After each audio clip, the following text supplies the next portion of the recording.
निर्मला देव्यै नमो नमः। ॐ त्वमेव साक्षात् श्रीकल्की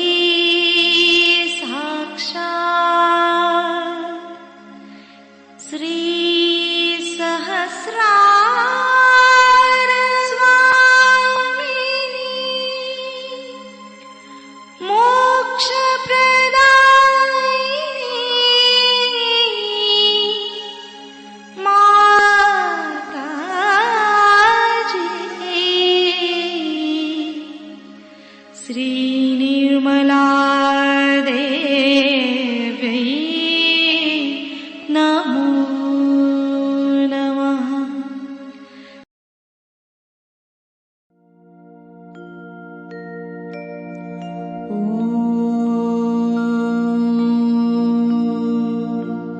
तमेव साक्षात् श्रीगणेश साक्षात् श्री आदिशक्ति माताजी श्री निर्मला देवै नमो नमः।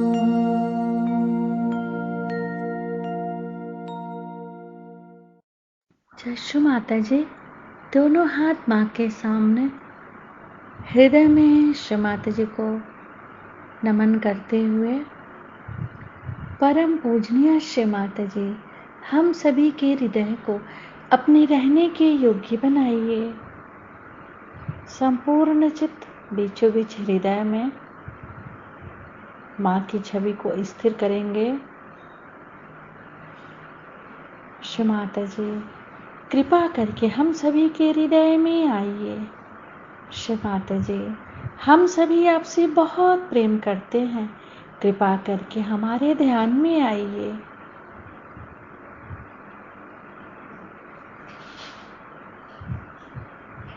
श्री माता जी, हम सबको क्षमा कर दीजिए, हम सभी अज्ञानी हैं।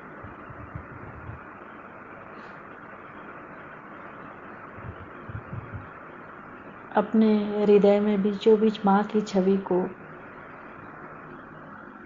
स्थिर करेंगे।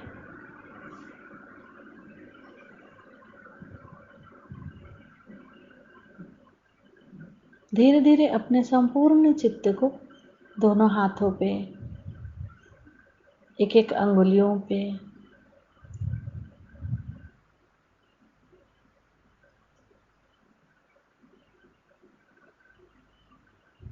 अब अपने संपूर्ण चित्त को पूरे भवसागर पे चित्त को क्लॉकवाइज 7 टाइम्स घुमाएंगे।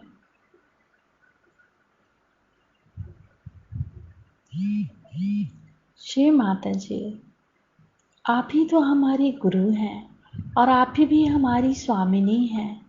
कृपा करके हमें स्वयं का गुरु बनाइए। चित्त को क्लॉकवाइज घुमाते रहेंगे पूरे भवसागर में। गुरुर्ब्रह्मा गुरुर्विष्णु गुरुर्देवो महेश्वरा, गुरु साक्षात् परब्रह्म तस्मै श्री मां निर्मलमा नमो नमः। अपने संपूर्ण चित्त को भवसागर में ही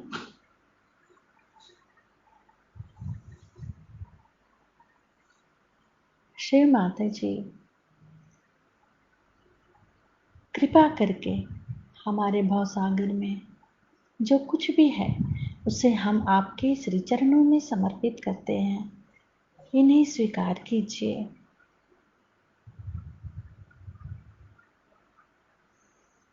दोनों हथेली के भाव सागर पे चित रखेंगे।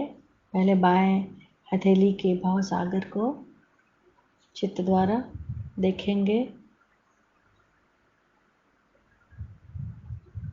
फिर दाएं हथेली के भाव सागर को चित्त द्वारा देखेंगे। दोनों हथेली के भाव सागर को एक साथ देखेंगे।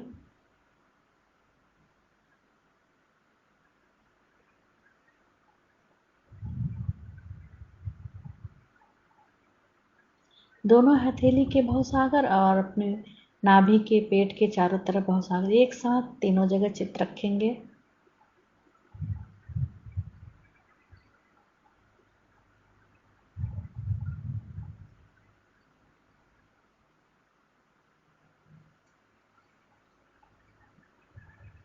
अब धीरे धीरे अपने संपूर्ण चित्त को सेंटर हार्ट, सेंटर विशुद्धि, फ्रंट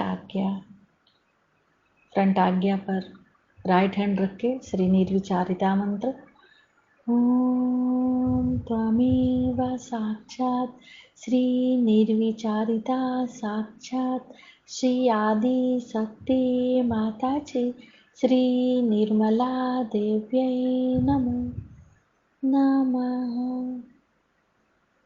दोनों हाथ माँ के सामने चित्त को शास्त्रार पे रख के अमृत वाणी सुनेंगे। परमात्मा की सृष्टि की रचना कार्य की शुरुआत जिस टंकार से हुई उसी को हम ब्रह्मनाद तथा ओंकार कहते हैं।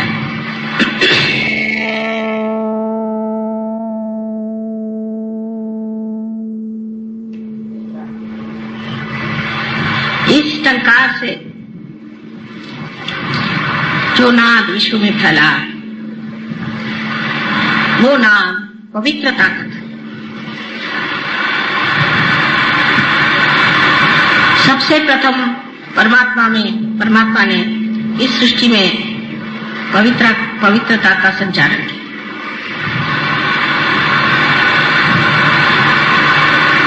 सर्व वातावरण को पवित्र करके पहले उन्होंने पुनीत किया। जो चैतन्य स्वरूप आज भी आप लोगों को जाना जाता है, आप जान सकते हैं, उसे महसूस कर सकते हैं, उसकी प्रचीति आपको मिल सकती है। वही ओंकार आज चैतन्य स्वरूप आपको भी पवित्र कर रहा है। श्री गणेश की पूजा हर पूजा में हम लोग करते हैं और आज तो उन्हीं की पूजा का बड़ा भाई आप लोगों ने आयोजन किया है। लेकिन जब हम किसी चीज की पूजा करते हैं तो उनमें बहुत सारी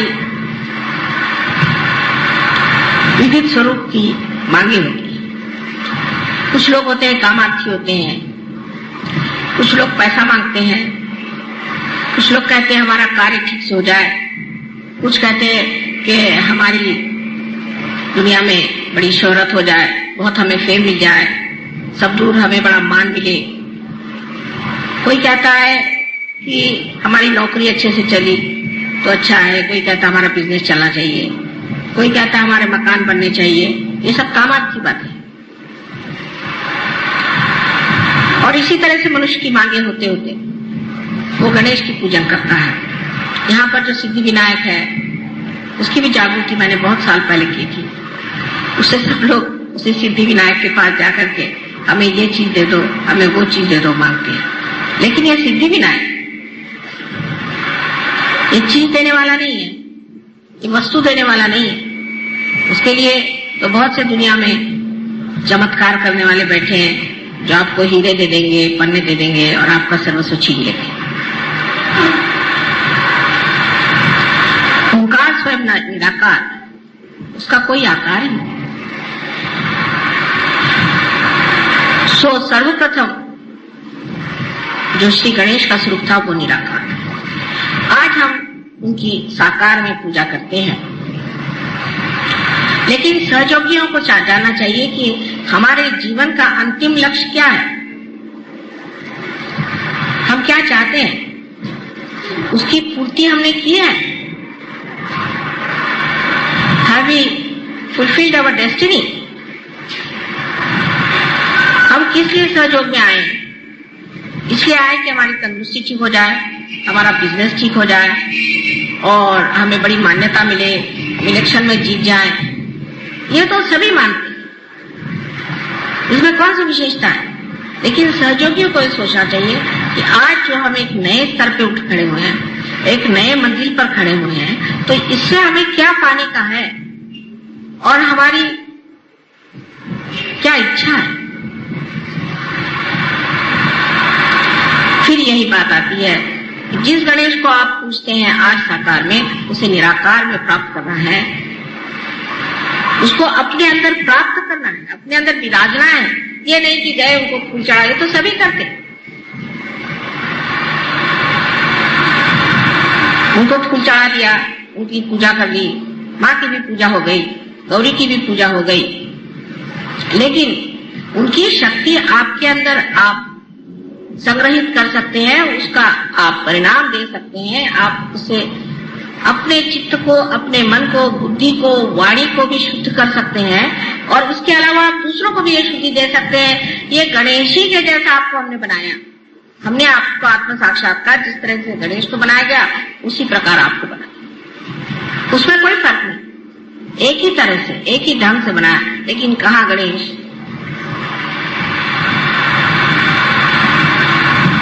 सो जब आप गणेश की पूजा करते हैं तो आपको ये सोचना चाहिए कि हमें निराकार की ओर उठना है,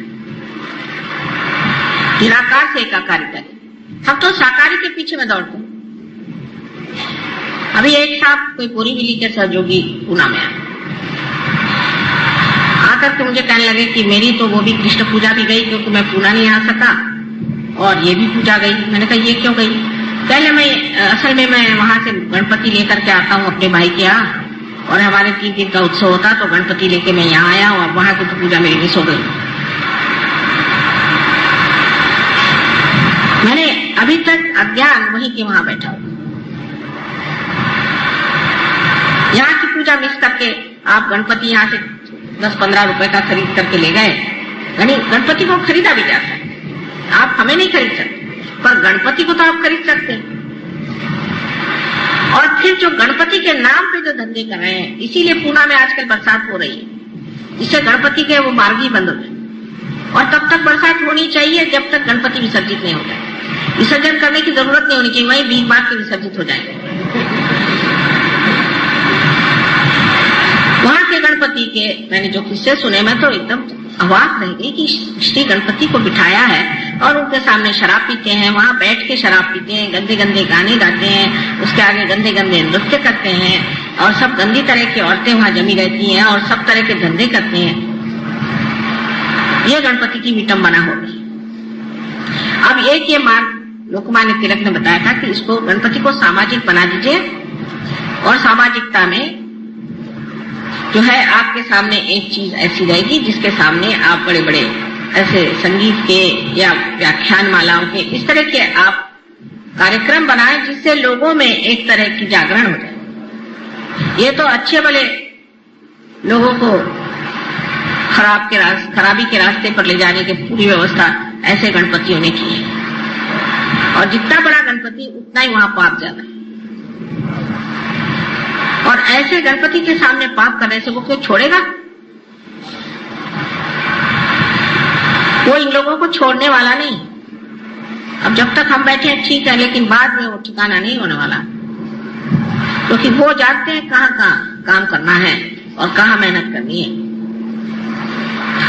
और मुझे यही डर लगता है कि होने क्या वाला है।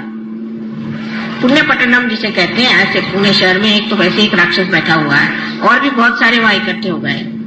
उसके अलावा ये जो गणपति के नाम पर अनाचार शुरू कर दिया है, इसे क्या कहा जाए? क्योंकि परमात्मा से इनका संबंध नहीं है। गणपति की पूजा करना है ना, अच्छा गणपति जी बैठ जाएंगे, आप तो बैठे हुए, हमने आपको खरीद के लाया तो आप तो हमारे हाथ में, आप गणपति को बिठा दीजिए, उनके सामने जो भी करे वो करेगा। क्या तो मिट्टी है, हम तो खरीद के लाए बाजार से, और फिर हमारे हाथ में जब चाहे विसर्जित कर दे। इस मनुष्य के अहंकार ने उसे इतने ऊंची तक उतार दिया है कि वो भगवान के नाम पर हर तरह की बुराइयां करता। ऐसे तो आप देख ही रहे हैं कि हर मंदिर में आप जाइए तो वहां पर देवियों के मंदिरों में भूत नचाते हैं, बिल्कुल बेशरम जैसे। उनको कुछ मालूम नहीं कि क्या आप बता सकती है। आज हम बहुत धर्म धर्म करके घूम रहे हैं, लेकिन धर्म का जो हाल है उधर तो किसी को ध्यान ही नहीं। अब धर्म को आप राजकारण में लाने से फायदा क्या, जब धर्म ही नहीं धर्म रहा। हर एक धर्म में, एक धर्म में बात हो तो आदमी बात करे कि ये खराब है कि वो खराब है। हर धर्म इस तरह से चल पड़ा है। सो गणपति को जब आप लोग पूछते हैं तो आपको पता होना चाहिए आप सहयोगी हैं, आप योगी जन। ऋषि पंचमी ऋषि और बड़े बड़े महान लोगों को भी जो मिला नहीं, वो आपको आज साधारण सर्वतौर पे मिला है। सबको मिला है, रास्ते पर ले आए, सब कुछ पा लिया। लेकिन जब हम कोई बात कहते हैं तो आप लोग अपने तरफ कभी नहीं देखते। आप सोचते हैं ये मैं किसी और को कह रही हूं। ये नहीं सोचते कि हम भी उसी में से, कि हमारी दृष्टि कहाँ है। हम क्या सोचते हैं, माता जी देखिए, ये देखिए मैं एक घर ले रहा हूं, इसको आप आशीर्वाद दीजिए। अरे भाई तुम हो तो वो आशीर्वादित होना ही हुआ। अच्छा नहीं माता जी, तो देखिए मेरी चाबी जो है मोटर की, उसको आप आशीर्वाद दे दीजिए। तो चाबी दिए खड़े, मैं तो ऐसा आशीर्वाद दूंगी कि गाड़ी चलेगी भी। और फिर जबरदस्ती करना कि आप मेरे घर आओ, मेरे घर नहीं आओगे तो ये होगा। और वहां जाकर के सुनेंगे क्या कि मेरा बिजनेस ऐसा है, मेरा ऐसा है, मेरा वैसा। ये सहयोगियों के लक्षण नहीं। सहयोग जो करते हैं उनको याद रखना चाहिए कि हमें निराकार में करना है। यानी आप निराकार नहीं होने वाले, साकार में रहते हुए ही निराकार के आप पूरी तरह से माध्यम बनने वाले हैं। आपसे तो अच्छे रेडियो हैं, जिसको रेडियो बना दिया। अगर सब किसी को रेडियो बनाए तो उसने अपने हाथ से रेडियो बनाया और उसको जब कनेक्शन किया उसमें से संगीत सुनाई देता। कोई रेडियो धूल तो नहीं फेंकता। तो सर्वप्रथम हमारे अंदर गणेश जी को हमें जगाना है, सिर्फ पूजा मात्र नहीं, लेकिन उसे अगर जगाना है तो सर्वप्रथम हमें देखना चाहिए कि हमें शुद्ध होना है, हमारे अंदर शुद्धता है। सो सबसे पहली शुद्धता है कि हमारे जो मौलिक बातें हैं उसकी ओर ध्यान देना। आजकल के सिनेमा और आजकल की सब चीजें आने से हमारी आंखें तक खराब होगी और वो अबोधिता, वो निश्चल और निर्वाज्य प्यार संसार से मिट गया है। कोई सोच भी नहीं सकता कि ऐसा कोई प्यार कर सकता। और इस उधेड़ बुन में मनुष्य रहता है कि किस तरह से हम इस कार्य को ऐसा करें कि जो सहयोग भी चलता रहे और हमारे ये धंधे भी चलते रहे। जैसे कल एक देवी जी आके मुझे कहने लगी कि मेरे पति एक दूसरी औरत के पीछे पागल है। मैंने कहा उसको छोड़ो, यही कह ले। वो तो कहे मैं परम सहयोगी हूं, मुझे कैवल्य मिल गया और माता जी से संबंध मेरा और है और ये संबंध मेरा और है। मगर के ऊपर चढ़ के आप नाव में नहीं उतर सकते। और जो लोग इस तरह के कामों में और इस चीज में अभी भी उलझ रहे हैं, उनको उचित है कि वो सहयोग छोड़ के और हमें रिहाई दे और अपने से छुट्टी पाए। तो उनका जो होना है वो तो होगा ही, लेकिन सहयोग बेकार में बदनाम होगा। अभी भी अगर चित्त इस तरह से उलझता है तो समझ लेना चाहिए कि जिसे कहते हैं कि बिल्कुल ही बुनियादी चीज, बेसिक्स आपने नहीं पाए हैं गणेश जी के। बेसिक्स जरा महाराष्ट्र में ये चीज कुछ अकल कम है लोगों को। औरतों के पीछे भागना कुछ समझ नहीं आता, ये कुछ अजीब चीज मानी जाती है। यहाँ कुछ बस अपने यहीं कहीं किसी से शादी हो जाए, चलो वही अपनी बीबी हो गई, इस तरह से वो आ जाता है। यहाँ पे औरतों का पागलपन नहीं है। पर मैंने सुना कि साउथ इंडिया में भी बहुत है। एक कोई राजा थे, उनके सुनते हैं कि 12,000 पत्नियां थी। बड़ी आश्चर्य की बात है। और उनमें से कुछ तो पैदल चलती थी बेचारी, कुछ पालकी में चलती थी, कुछ घोड़े पर, कुछ हाथी पर। फिर उनको ये इच्छा हुई कि एक और औरत करनी चाहिए, तो उन्होंने उस औरत की कोशिश करी। जब उसके लिए कोशिश करी तो वो उसने मना कर दिया कि मुझे नहीं आपके इसमें शामिल होना। तो उन्होंने चढ़ाई कर दी। उस वक्त एक मुसलमान राजा वहां पर था, तुगलक। उसने उस चढ़ाई का मुंह तोड़ जवाब दिया और वो हार गया और उसकी 12,000 औरतें भी भाग गई। उसको एक औरत कठिन गई।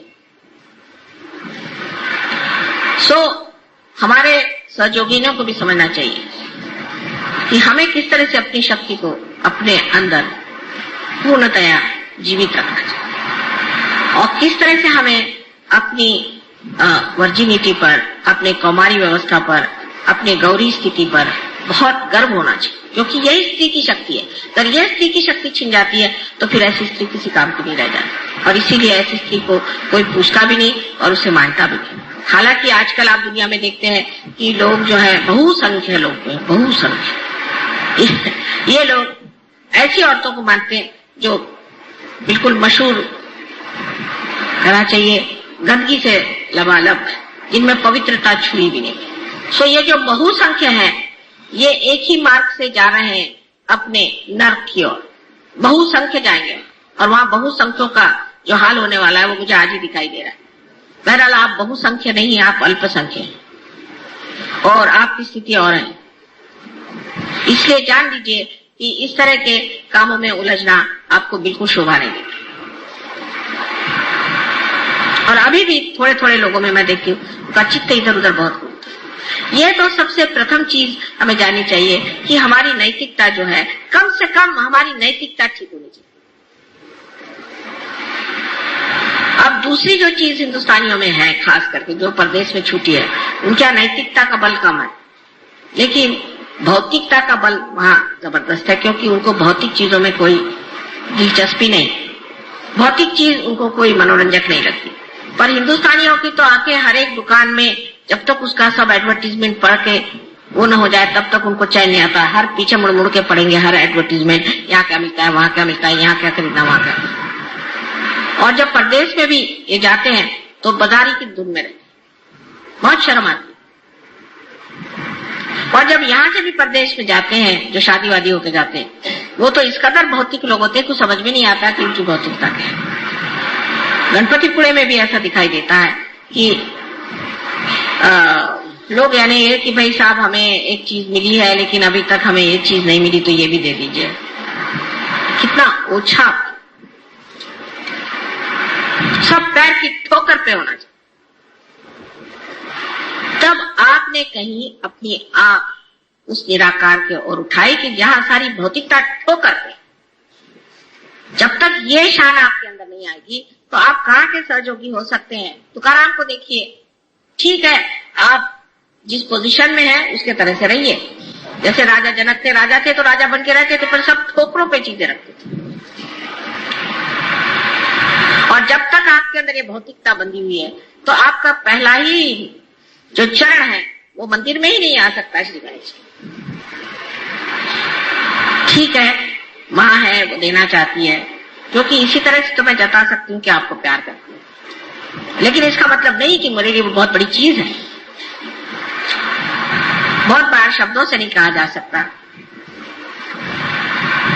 मेरे कटाक्ष को आप समझ नहीं पाते, तब हो सकता है चीजों से ही मैं जाहिर करना चाहती हूँ कि मैं आपके साथ हूँ और आप मेरे साथ हैं, आप मेरे बच्चे हैं। लेकिन इसका मतलब नहीं कि आप पागलों जैसे भौतिकता पे लूटे रहे। और कभी कभी तो इतना कमाल होता है कि किसी को कोई चीज दे भी दो तो कहते साहब ये तो चीज मैं पहनती नहीं हूँ, मुझे ये चीज नहीं चाहिए, मुझे दूसरी चीज वैसी मैं पहनती। धन्य आप। अरे भाई, शबरी के जिन्होंने झूठी बेर खाए, विदुर के घर जिन्होंने जाके साग खाया, ऐसे सब महान हमारे साथ लोग हैं और आपके सामने भी हैं, आपसे कोई छिपे नहीं। तो फिर इस तरह की बातें करना, ओछापन, छोटी चीज, अगर माँ ने छोटी सी भी चीज दे दी तो वो बहुत ऊंची समझ कर सर पे रखना, ये तक अगर आपको नहीं आता है तो आपकी सारी फैशन और आपके सब बेकार।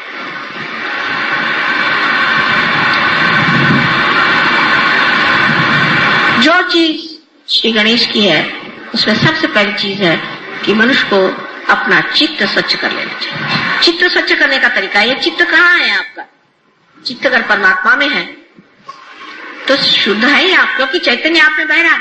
पर चित्त आपका इधर उधर है तो उस चित्त का फायदा, जब तक आपका चित्त शुद्ध नहीं होगा तब तक आप ज्ञान को प्राप्त ही नहीं कर सकते, क्योंकि चित्त में ही आपका सारा चैतन्य बह रहा है। चित्त से ही आप जानते हैं। जिसका शुद्ध चित्त होता है सिर्फ विचार मात्र से कार्य हो सकता है, ध्यान देने से ही कार्य हो सकता है, और कभी कभी उसकी भी जरूरत नहीं पड़ती। जिस शक्ति को आप प्राप्त करना चाहते हैं, जिससे कि आपकी अंतिम जो कुछ भी, जिसे आप ध्येय कहिए या अपना लक्ष्य है जिसे आप प्राप्त करना चाहते हैं, वो है ये चैतन्य जिसको आप अंदर बसाना चाहते हैं, जिसके अंदर ये शक्ति है कि जिस शक्ति के कारण आप अनेक कार्य कर सकते हैं। उसको छोड़ करके आप क्या ये बेकार चीजों के पीछे पड़े।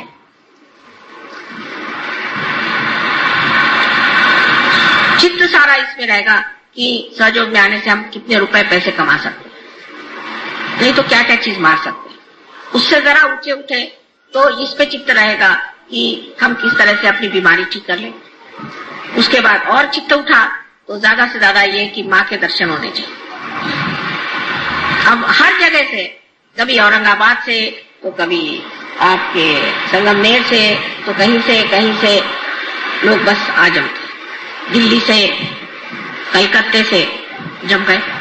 हम जान करके, मुद्दामू मराठी में शब्द है, इसका कोई और वो नहीं है, पर्याय नहीं, मुद्दामू जान करके हम आए। क्यों आए भाई?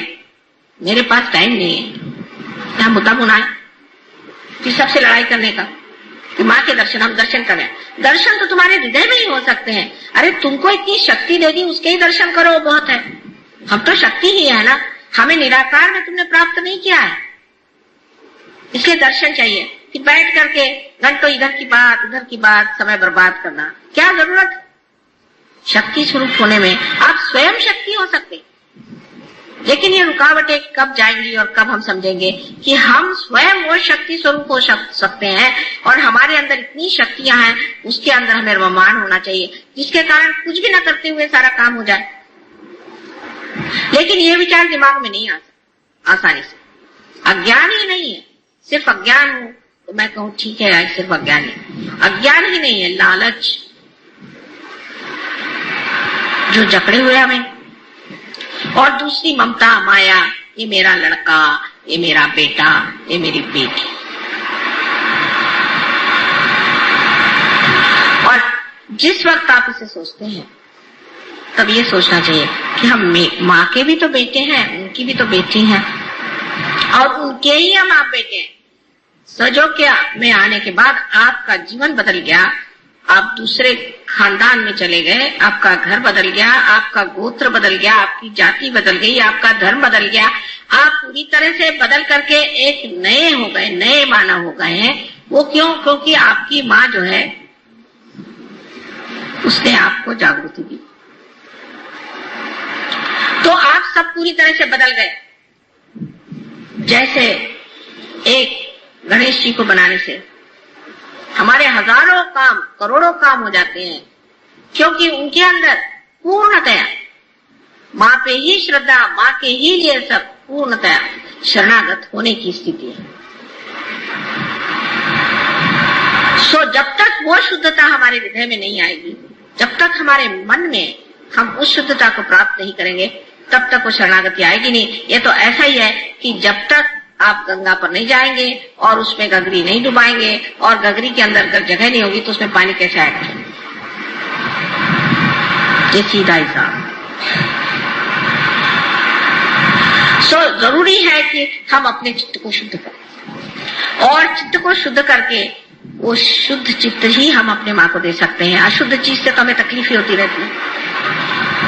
और जब शुद्ध चित्त होता है तो आपको आश्चर्य होता है कि आप स्वयं ही एक पुष्प की तरह महकते रहते हैं।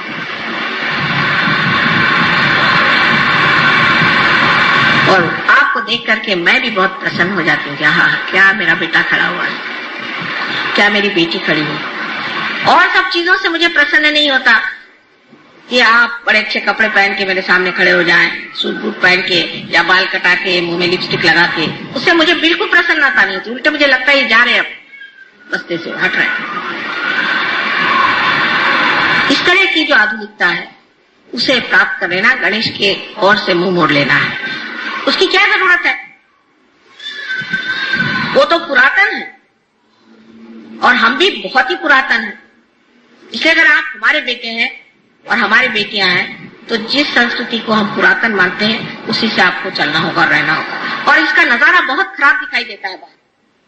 लोग बात हमसे खुद कहते हैं, जो फॉरेन के लोग हैं जिनको कि उनके समाज ही में अत्यावश्यक है, वो तक कहते हैं कि माँ तुम परमिशन दे दो तो हम लोग सब साड़ियां पहन के घूमेंगे, कुर्ते पजामे में पहन के घूमेंगे। लेकिन हमारे यहाँ उल्टा। तो जो गणेश की संस्कृति है कि इस संस्कृति की अंतरतम जो स्थायी भाव है वो है सौंदर्य। अब आप देखिए, ऐसे तो वो बहुत मोटे हैं, उनके तोंद इतने बड़े हैं, महाकाय हैं, गणेश इतने मोटे दिखाई देते हैं, लेकिन उनका सौंदर्य क्या है? किस चीज का आकर्षण है?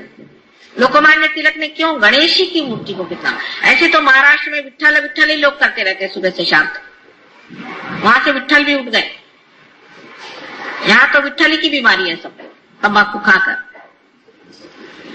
लेकिन क्यों लोकमान्य तिलक ने श्री गणेश को ही चुना, और क्यों वही सारे सृष्टि की जितनी भी सुंदरता है उसे बनाते?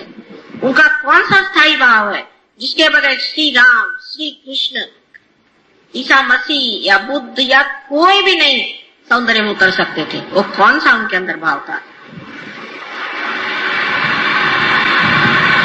उनके अंदर वही बाल्य स्वभाव, एक बालक का स्वभाव, इसमें अबोधिता, इनोसेंस पूरा इनोसेंस इसके अंदर भरा होता। यही चीज जो है सबसे मोहक और सुंदर होती है, न कि आपकी चालाकी और आपका बनना ठन्ना। ये कोई मोहकता, ये तो 2 क्षण की बात है। एक मुंह पे लोग अच्छा बोलेंगे, पीठ पीछे बुरा कहें, लेकिन जो अबोधिता श्री गणेश की है वही सारे सौंदर्य की सृष्टि सारे संसार में। तो सारे सृष्टि का जो रूप है वो श्री गणेश की कार्रवाई, उनकी जो बालिश बातें हैं। श्री कृष्ण का भी वर्णन वही सबसे अच्छा लगता है जो सूरदास ने किया है। ठुमकत चलते थे, ऐसे पैर से पंजे उनके बचते थे, गिर जाते थे, और आश्चर्य की बात है कि वो शीशे में अपना स्वरूप देख करके बड़े खुश होते थे, हालांकि वो विश्व के करता है। जहाँ उन्होंने अपनी माँ को अपने मुंह को खोल करके और सारे विश्व का दर्शन कराया, और बच्चों जैसी जो बातें करते थे। श्री राम के लिए भी यही कहा था। ईसा मसीह के बारे में लोगों ने उनका बचपन बताया नहीं, लेकिन उनका बचपन श्री गणेश के रूप में आप जान सकते हैं। और इसीलिए जहां जहां बचपन का लोगों ने उल्लेख नहीं किया तो बड़ी भारी गलती कर गए, क्योंकि ऐसे लोगों में आनंद और उल्लास नहीं होता, रोने धोने का धर्म बन गया। जैसे आप देखते हैं कि जैनियों में है रोने धोने का धर्म, बुद्ध मार्गियों में रोने धोने का है, मुसलमान लोग रोने धोने का, बाप रे बाप, उनका तो भगवान ही बचाया। और ईसाइयों का तो बहुत ही रोने धोने का। ईसा मसीह ने सबके लिए अपने को क्रूस पे टांग लिया और सबके पापों की क्षमा मांग ली एक बार। अब आपको आश्चर्य होगा, ऐसी ऐसी जगह है जहाँ ईसा मसीह को तो टांग नहीं सकते तो खुद ही टांग लेते हैं, और बड़े प्रोसेशन के साथ वो टंगा हुआ आदमी सब दूर घुमाएगा। बताइए, इस तरह के तमाशे करने से क्या आप ईसा मसीह को प्राप्त कर सकते हैं?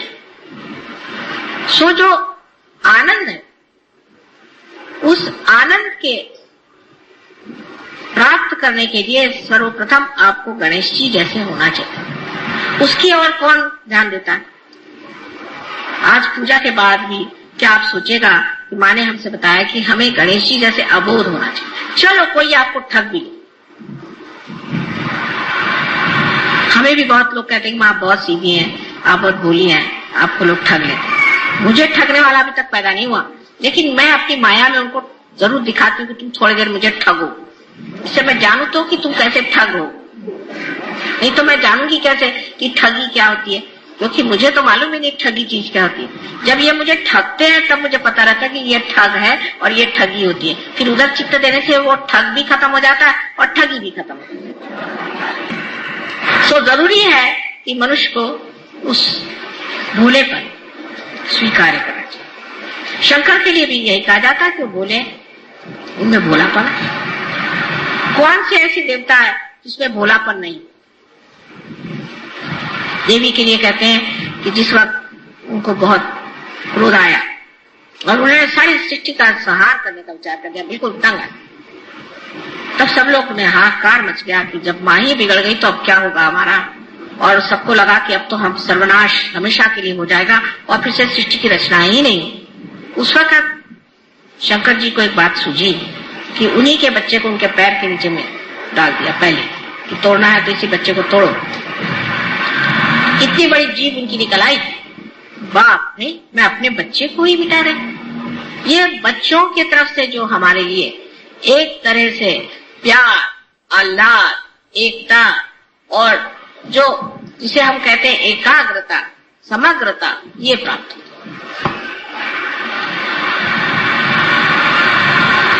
सबने कहा है कि बच्चों के कारण दुनिया एक हो जाती है। जब एक बच्चे पे आफत आती तो सब माँ बाप की आंखें उस बच्चे की ओर दौड़ती कि इस बच्चे को बचा, क्योंकि हम लोग विश्वव्यापी है एक तरह से, कि जो विश्वव्यापी सबसे बड़ी चीज है कि बच्चों को पनपने देना चाहिए। ये विश्वव्यापी शक्ति है और इसका एहसास, इसका अनुभव हम सबके अंदर है। इसलिए ईसा मसीह ने कहा कि तुमको अगर परमात्मा के साम्राज्य में जाना है तो छोटे बच्चों जैसे तुम्हें होना चाहिए। यही गणेश की पूजा है जहाँ की आप पे वो अबोधिता हो और उनका सहज नृत्य जो है, सहज झगड़ा जो है, सहज बातें जो है, कितनी सुंदर है। उसके हर एक जगह आपको दर्शन होते हैं और आप देखते हैं। पर उसमें अगर आपके अंदर ममत्व आ जाए, बच्चे में बिल्कुल ममत्व नहीं होता, आ जाएगा वो हर चीज को खेल बना लेते। आप उनको एयरपोर्ट पे ले जाइए, वहां पर वो कुछ ढूंढ लेंगे, कूदने का हिसाब या दौड़ने का हिसाब या कुछ न कुछ, वो खेल बना लेते। हर चीज उनके लिए लीला, और फिर उसे छोड़ भी देते, उससे अटैचमेंट नहीं, उसके साथ जुटापन नहीं है कि ये खेल मेरा है। जब ये हो जाता है तो सोचना चाहिए कि बच्चा जो है इसमें अभी बहुत बच्चापन नहीं रहा। जो बच्चा होगा वो तुमको चाहिए वो 3 बार लाके दे। कोई खेल खेल रहा है, छोड़ के भाग जाएगा दूसरा, उसको किसी के प्रति ये नहीं लगता है कि इससे हमें चिपकना चाहिए या कुछ रहना चाहिए। वो जो भोलापन है, उस भोलापन में जो एक चीज की न्यूनत्व है जो आप पे पूरी हो गई है कि उनको कोई ज्ञान नहीं, बगैर ज्ञान के भोलापन, लेकिन आपने ज्ञान को पाया है और उसका सरताज आपका भोलापन। इतने बड़े ज्ञान को प्राप्त करके भी अगर हमसे उस चीज की प्राप्ति नहीं हो सकती, उस गणेश की श्रद्धा और उसकी समर्पण शक्ति को हम प्राप्त नहीं कर सकते, तो बाकी सब कला तो व्यर्थ ही है एक तरह से। मेरे ख्याल से बिल्कुल ये कुछ मशीन की बात है। हाँ, मंत्र कह डाले गणेश के, फिर ये क्या। मैं तो सोचती हूँ कि हर एक पूजा में इतने बार हम गणेश को पूछते हैं और कहते हैं ठीक है उनका मंत्र जरूर कहा करिए, लेकिन मेरे ख्याल से गौरी की पूजा नहीं ठीक रहती। वो चालना देती है, वो कुंडलिनी है, वो आपको उठाती है। गणेश को आप साकार ही में देख सकते हैं, अभी निराकार में देख नहीं पाते हैं, क्योंकि अभी तक आपने गौरी का संचालन नहीं किया और गौरी का आसरा नहीं दिया, आप सिर्फ गणेश जी को देखना चाहते। आज गौरी का ही दिन है। ऐसा कुछ इत्तेफाक है कि सहयोग में हमेशा सहूलियत से पूजा होती है, ये नहीं मुहूर्त पे नहीं होती, कुछ भी हो सहूलियत होनी चाहिए। अभी संडे का रोज होना चाहिए, नहीं तो सबको ये नहीं। और संडे के रोज में भी वो टाइम होना चाहिए जब सिनेमा नहीं। मैंने आज तक कोई संडे को सिनेमा ही नहीं देखा और समझ भी नहीं आता कि मुझे उसमें सिनेमा होता है कि नहीं होता है। पर संडे को सिनेमा होता है, इसलिए पूजा सवेरे ही रखना अच्छा है। माँ जल्दी आप खत्म करना, क्योंकि उधर सिनेमा का टाइम हो जाएगा। ये अगर हमारी स्थिति है तो क्या फायदा है गणेश जी की पूजा करने। अगर हमारा चित्त ऐसी ही चीजों में उलझा हुआ है तो आप लोग ये समझ लीजिए कि इसका कोई इलाज हम नहीं कर सकते, इसका कोई इलाज नहीं। सो चित्त को जो है हर समय आपको देखते रहना चाहिए कि इसमें कौन से विचार खड़े हो रहे हैं। इस पर नामदेव ने कहा हुआ है कि जैसे एक छोटा बच्चा हाथ में पतंग की डोरी लिए हुए सबसे बात कर रहा है, खेल रहा है और हंस रहा है, मजाक कर रहा है, लेकिन उसका चित्त पूरा उस पतंग की ओर है, उसी प्रकार एक योगी जन को अपना चित्त पूरा उस पतंग पे रखना चाहिए, अपनी आत्मा की। नहीं तो ये सारी शक्तियां जो दी भी हैं उनकी कोई पूर्ति नहीं हो सकती, उसका कोई प्रादुर्भाव हो नहीं सकता, कोई स्फोट नहीं हो सकता। लोग बहुत से पूछते हैं कि मां क्यों ऐसा होता है। जैसे कि आप जानते हैं कि कोई सी भी स्पुतनिक जैसी चीजें जो कि आकाश में और अंतराल में जो फेंकी जाती हैं, उसका तरीका यही है कि जब एक के अंदर एक बिठाए जाते हैं और जब एक पहला एक हद तक पहुंचता है तो उसमें एकदम स्फोट होकर दूसरे को ढकेल देता है, फिर दूसरा वाला फिर स्फोट होता है, उससे दूसरा ढकेला जाता है। इससे एक्सेलरेट होती है उसकी शक्तियां, माने उसमें एकदम बढ़ावा आ जाता है। ऐसा स्फोट हमारे अंदर क्यों नहीं होता? क्योंकि अभी भी हम 10 पैसे में खरीदे जाने वाले गणपति जैसे ही हैं। इस वजह से अगर असली गणपति हो उसका स्फोट होना चाहिए और लोगों को पता चलना चाहिए कि एक एक आदमी क्या कमाल कर। वैसा नहीं होता है। हम अपनी ही चीजों में उलझे रहते हैं, अपनी बातों में, अपने ही बारे में सोचते हैं और हर समय सोचते हैं कि इसमें हमारा क्या लाभ है सहयोग में आने से। असल में पूरा ही लाभ, पूरा ही लाभ, क्योंकि जिस वक्त आप अपने सिंहासन पर बैठ गए तो पूरा राज आपका ही है। लेकिन आप सिंहासन पर न बैठते हुए हर दरवाजे जाके भीख मांगेंगे तो आप तो भिखारी ही है। आपको सिंहासन बसाने से फायदा क्या? और सिंहासन पर बैठ करके भी आप कहें कि भाई माता जी को आप थोड़ा रुपया पैसा दे दो, तो इस चीज का क्या अर्थ लगता? गणेश की शक्ति अगर अपने अंदर जागृत करनी है तो सबसे प्रथम जानना चाहिए कि हमें निराकार की ओर चित्त देना चाहिए, चैतन्य की ओर देना चाहिए और चैतन्य जो हमारे अंदर से बह रहा है उसको देखना चाहिए। जिनका चैतन्य दूषित है वो यही कहेगा मुझे भूत लग गया। क्यों लगा? गणेश को कभी भूत नहीं लग सकता। तुमको तो अपने शरीर में मैंने स्थान दे दिया, ऐसा तो किसी ने किया होगा। और मैं तकलीफें उठाती हूँ आपकी सफाई के लिए, लेकिन आप लोग अपनी सफाई क्यों नहीं कर सकते? और आके लोग कहेंगे माँ मेरा आ गया, पकड़ गया, मुझे अहंकार हो गया। क्यों हुआ? जब करने वाला परमात्मा है फिर आपको अहंकार क्यों? उसकी वजह यह है कि अपने दोषों को हम नहीं देखते, दूसरों में टाल देते हैं और कह देते हैं कि ये तुम्हारा काम और ये तुम्हारी वजह से। उसके उल्टे श्री गणेश, उनको पता पर चल जाए और मेरी अगर नजर उन पे नहीं हो तो सबको ठिकाने लगा दे। मैं आपसे बता दूं, इतने वो माहिर हैं, होशियार हैं, सतर्क हैं, दक्ष हैं। वो जानते हैं कि कहाँ पर कौन बैठा है, कैसे। मुझे भी सब मालूम है, ये नहीं कि मुझे नहीं मालूम, लेकिन मैं सुरक्षित रखना चाहती हूँ आपको। लेकिन वो नहीं, वो कहते हैं ऐसे बेकार लोगों को क्यों माँ के पीछे लगाना, वो तो ऐसे ठिकाना कर दे। लेकिन सबसे बड़ी चीज जो मुझे समझ नहीं आता अब भी, कि ये सब होने के बाद आपकी वाणी शुद्ध नहीं। वाणी में बहुत से लोग गालियां देते हैं अभी भी सहयोग में, चीखते हैं, चिल्लाते हैं, जोर से बोलते हैं, उसमें प्रेम माधुर्य कुछ है ही नहीं। इसका मतलब आपकी वाणी भी शुद्ध नहीं। और ऊपर से दाम्भिकता, इसे कहना चाहिए कि ढोंग करना, ऐसा दिखाना कि हम बड़े मुस्कुरा रहे हैं, हम बड़े हंस रहे हैं, बहुत ही खुश हो रहे हैं, और अंदर से तो मैं देखने का कर रही सब अच्छा नहीं। वो जो असली आनंद का गांधीर्य है उसकी चमक ही और होती है, और हमसे तो छिप नहीं सकती वो। आप कुछ भी पोत के आइए, हम पहचान जाएंगे आप कितने गहरे पानी में। लेकिन वो किस लिए? हम भी आपको क्यों परखते हैं, किस वजह से परखते हैं, इतनी मेहनत क्यों करते हैं? वजह ये चाहते हैं कि आप लोग सब चमक जाएं। लेकिन जब तक आपके मन में अपना हित न आए, जब तक आप अपनी अंतिम लक्ष्य को पूर्ति की तरफ ध्यान न दे और फालतू चीजों में उलझे रहेंगे और उसी से मुझे तंग करते रहेंगे। मुझसे लोग आर्ग्यू करते हैं, माँ हम आपकी इतनी पूजा करते हैं तो भी ऐसे कैसे होगा? क्यों आपके अंदर कोई दोष नहीं? आप संपूर्ण हैं। ये तुम कहिए कि आप लोग पालोगे। इस तरह की जब हम बातें सोचते हैं तब हमारा चित्त उठते जाता है ऊपर की ओर और चैतन्य की ओर हमारे हाथ फैलाए हुए हैं। इस वक्त चैतन्य हमारे अंदर बहना शुरू हो जाता है और इतना खुश होता है वो कि चलो मेरा स्थान यहाँ मिल गया। जैसे कोई बाढ़ आ जाए इस तरह से पूरा शरीर आलोकित हो जाता है।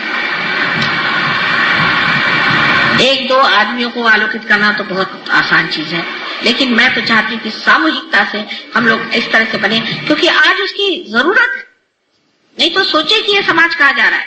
एक से एक चोर उचक के बैठे हुए हैं, सारी दुनिया भर की परेशानियां लोगों को लगी हुई हैं और इसके अलावा इतनी अनैतिकता, माने घोर घोर कलयुग है। आप अपने बच्चों को इसी में क्या चाहते हैं कि सब कर दें, या आप चाहते हैं कि कोई विशेष महान कार्य के लिए आप इस संसार में आए हैं और उस कार्य को आप करें। हो गया, आपको पैसों का प्रॉब्लम था, सॉल्व हो गया। नौकरी का प्रॉब्लम था, सॉल्व हो गया। और इस प्रॉब्लम से सॉल्व हो गया। आगे क्या? अभी लालच खत्म ही नहीं हो रही और उसके लिए भी मुझे परेशान करना आज समय बिल्कुल उचित नहीं। सिर्फ मुझसे प्रश्न सहयोग पे ही करने चाहिए और कोई सा भी दूसरा प्रश्न करना गलत है। और वो भी प्रश्न बेकार में जानने के लिए बहुत सारी बातें करने की जरूरत नहीं, शांति में ही पूछने से अपने आप आपको उत्तर आ जाए। नहीं तो हर बार आपको मेरा लाउड स्पीकर लगाना पड़ेगा कि माँ ने इसमें क्या कहा तो और में आपने क्या फर्क है। एक साहब मेरे पास आए, कहने मुझसे भगवान बोलते हैं। मैंने कहा कैसे? कहले बस मैं गीता है ऐसे खोल लेता हूँ, जो पेज खुल जाता है उसमें जो लिखा है उसी से मैं समझ जाता हूँ भगवान ने कहा। मैं कहा वाह भाई वाह, वही हाल मेरा दिखता है। पेज खोल दो, माँ ने क्या कहा, ऐसा कहा। अब ये आपके अंदर सृजन शक्ति स्वयं है, आपके अंदर विचार शक्ति स्वयं है, आपके अंदर वो शक्ति है जिससे आप दुनिया को चमका सकते। तब आप क्यों बार बार ये चाहते हैं कि माँ ही इस बात पर बताए? आप स्वयं इसका प्रश्न का उत्तर दे सकते हैं। मैंने देखा उत्तर देने के लिए सिर्फ एक मैं ही हूँ।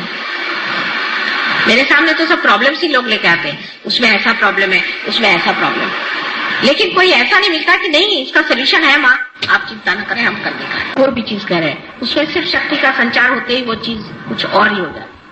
जैसे ये चीज बेकार है, उसमें जैसे शक्ति का संचार हो गया, आप लोग मुझे सुन रहे हैं।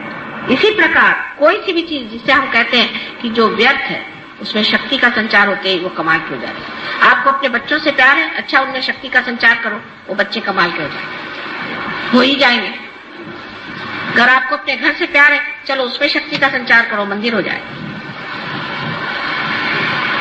आपकी बुद्धि में अगर कोई दोष है या आपको हर समय सवालात बहुत आप दिमाग में लाते हैं, अपने उसमें शक्ति का संचार करो, सब चीज का उत्तर आपके सामने आ जाएगा। आपको मुझसे पूछने की जरूरत क्या? शंकराचार्य, आज शंकराचार्य को क्या मैंने जाके बताया था? तुकाराम को क्या मैंने जाके बताया था? सबसे तो बड़ा ज्ञानेश्वर जी को अगर उनकी किताबें पढ़े तो आश्चर्य लगता है। कभी उन्होंने मुझे साकार स्वरूप देखा नहीं, लेकिन उन्होंने उस शक्ति को भर दिया जो उन्हें दी थी, और उस शक्ति के स्वरूप उन्होंने क्या कैसे कहा चीजें रखी। अगर आप अभी भी इसी साकार स्वरूप से ही तृप्त है, आगे नहीं बढ़ सकते। आपको निराकार में हमें प्राप्त करना होगा, जिससे कि आपके अंदर की सृजन शक्तियां बढ़े। इसी को हम मानते हैं कि जो श्री गणेश को लोग कहते हैं कि हमारे महागुरु, उसकी वजह यही है कि उनकी शक्ति के संचार से हम स्वयं ही गुरु हो जाते हैं।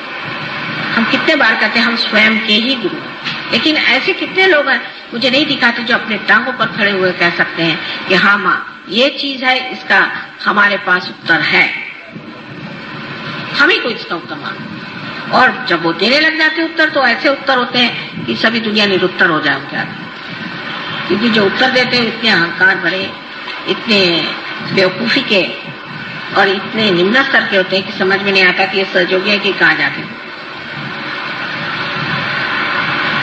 अश्रद्धा वालों को नुकसान होता है, ये बात है, नुकसान भी होता है और उनको सीखना पड़ता है, उनको बहुत से लेसन्स लेने पड़ते हैं, समझ लीजिए।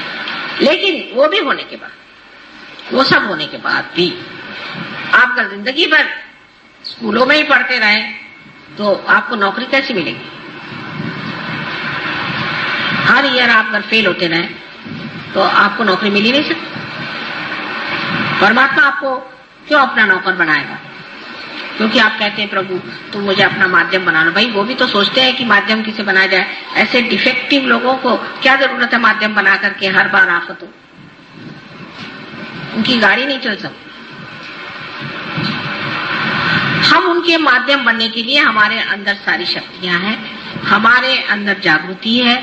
हम उसके बारे में जितना जानते हैं, कोई भी नहीं जानता था। सहस्त्रार के बारे में किसी ने लिखा तक नहीं, वो तक हम जानते हैं। सारी चीज आज हमारे सामने पुस्तक के जैसे खुली हुई है। लेकिन इसका मतलब नहीं कि पुस्तक को पढ़ने से हो जाएगा या मंत्र के कहने ही से आप शक्तिशाली नहीं हो सकते। मंत्र का जो स्थायी भाव पवित्रता है और उसकी फेंक, जिसे कहते हैं कि कहाँ नजर है, जब तक दोनों चीज में सामंजस्य नहीं आ जाए, जैसे कि हाथ में पतंग हो और उड़ान उसके ऊपर हो, इसी प्रकार जब तक आपके जीवन में न हो कि हमारी उड़ान कहाँ है। बहुत से लोग ये जरूर कहते हैं माँ हमें गॉड रियलाइजेशन कब हो, इसका कोई मैं लिख के दे सकती हूँ गारंटी, और दूसरी मर्तबा गए वहां किसी की बुराई करने लगे। साधा एक क्रोध जिस आदमी को कंट्रोल नहीं हो सकता, वो क्या सहयोग करे।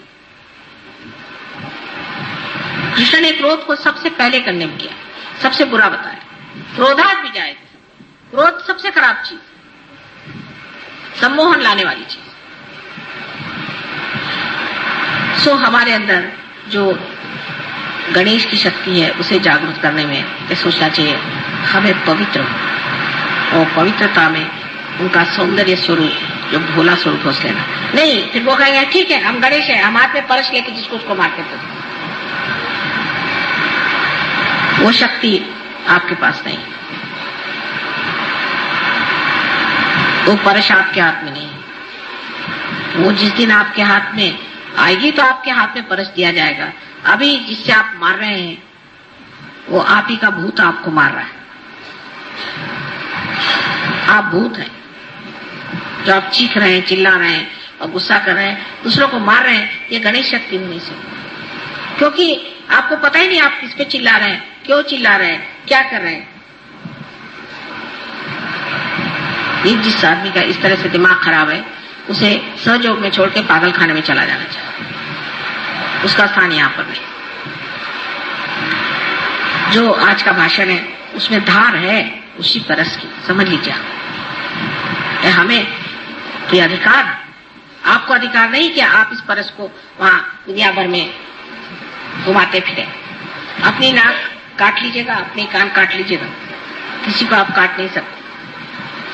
सहयोग में जो भी आदमी ऐसा होता है उस पर दुनिया थूकती है, हंसती है, मजाक करती है, पीठ पीछे उसकी निंदा करती है, और ऐसे लोग सहयोग से बहुत जल्दी घाट उतर जाते हैं। अपनी वाणी अत्यंत सुंदर स्वच्छ होनी चाहिए, अच्छी होनी चाहिए, मधुर होनी चाहिए, पर उसके पीछे में छल कपट नहीं होना चाहिए। जैसे बिजनेस वाले, भाई बहुत अच्छे आप आइए, पान खाइए, फलाना खाइए और जेब खाली करके जाइए।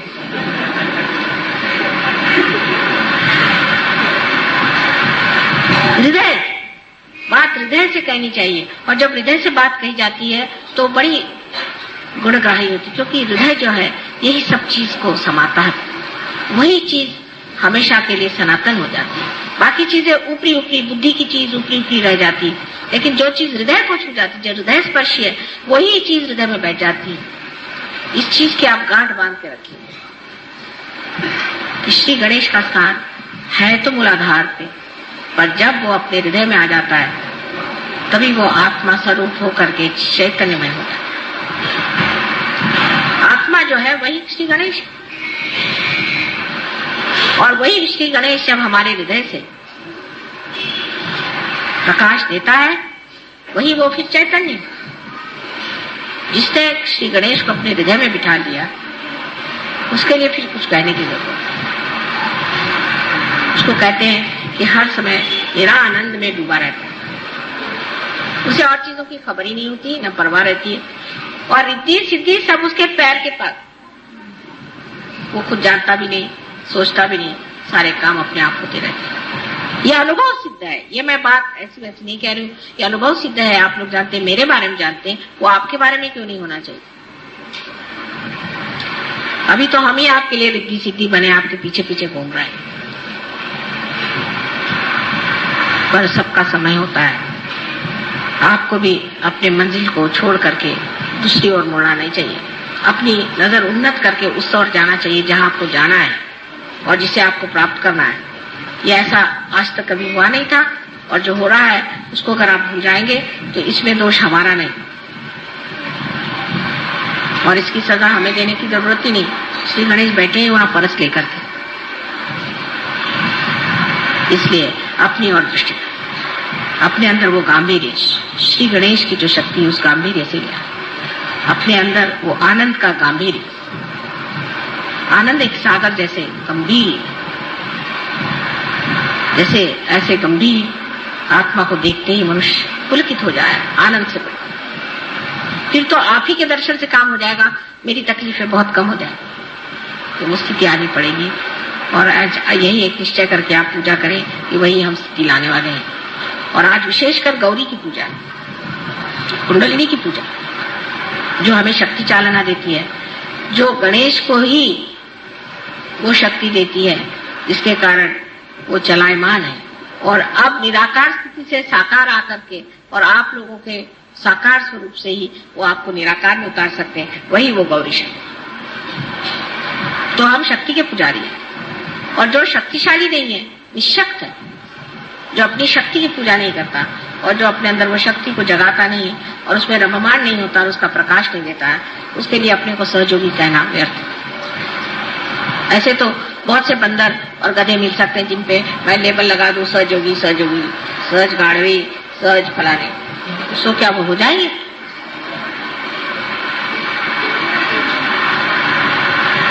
तो ये लेबल लगाने की बात नहीं है, अंदर की बात है, अंतरतम की हृदय की बात है। इसको हृदय से प्राप्त करना चाहिए, हृदय में उतरना चाहिए।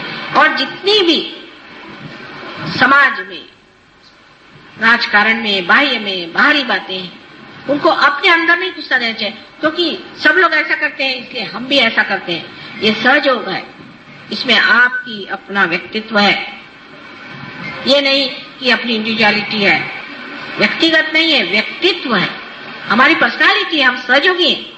हम क्यों, लोग दुनिया करती है इसलिए हम क्यों करें? हम इसे नहीं करने वाले।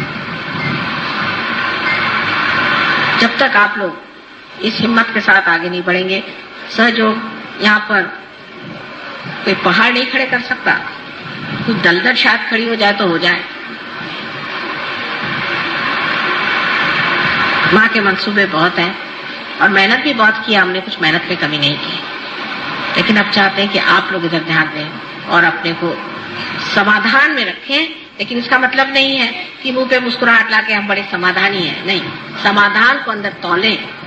क्या हम वाकई समाधानी हैं?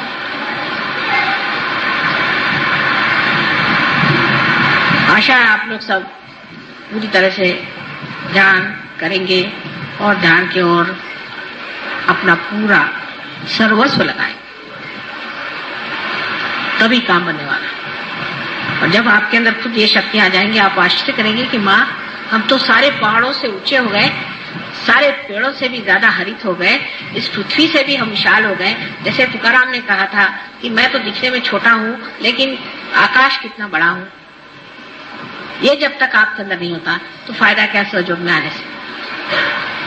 आज की बातों पे आप कृपया ध्यान दें और उधर चित्त करें और पूरे मन से आज यही पूजा करें श्री गणेश की कि हम गौरी माँ के सहायक से, उसकी शक्ति के साथ उस निराकार में उतरे जहाँ हम पूर्णतया आनंद में रहे और हमारे रोम रोम में वो शक्ति ऐसी बहे कि लोग दुनिया में जाने कि सहयोग ने क्या कमालात की।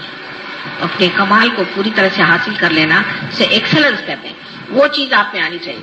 सहयोग में हमें एक्सेलेंस आया है या नहीं, ये खुद आप जज करना चाहिए आप। और हर एक आदमी कर सकता है, उसको पढ़ने लिखने की, किसी चीज की, किताब की, किसी चीज की जरूरत नहीं, सिर्फ शुद्ध इच्छा की जरूरत है जो हमें अपने अंदर रखना चाहिए। आशा है आज पूजा में आप लोग इसे प्राप्त करें, महान शक्ति के साथ ही आप बाहर जाएंगे, उसको छोड़े बगैर नहीं। छोटी छोटी बातें जो भी मन में उभरे कि मेरा ये ठीक हो जाना चाहिए, वो सब छोड़ छाड़ के आज उसी महाशक्ति को प्राप्त करें, सब अपने आप ही ठीक होने वाला है।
नमः।